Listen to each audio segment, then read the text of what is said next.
ilaah badbaadsho iimaan ku beero wanaag lagu barbaarsho diinta barata mooye dhaqankii bilnaa jira hablihii waa ka bayreen hidihii waa la baalmaray xishaadkii la baandhe wadaas ballaaran oo boqolka ruux maraysa baraf lagu laqlaqayaa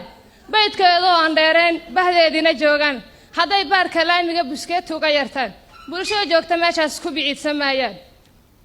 haddii bilicda midabkii baari ugu talagalay baraag uga qubaystaan booriyo la iska dhiga xiish boqontiyo kubabkiyo balbalkiyo xididadiyo bishmihi iyo dhamannada inta araggu beegsado indhuhuna bilkaydaan boogiyo nabariyo barabariyo dhiigroor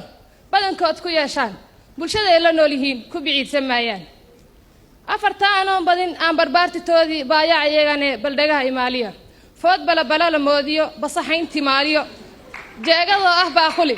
barxadda kii aan la imaan beesaani maahay barbaartiina leeyihiin midkan biir can tuugayn buuri laba canlaynayn buf sigaar ka siinayn bishimaha la dhuubayn burji ka noqon afkiisii beesaani maahay barbaartiina leeyihiin surwaal aan barida gaarayn boodyihiina lagu lamay labiihaartankiisii midkan bilicda moodayn beesaani maahay barbaartiina leeyihiin kelmado boorta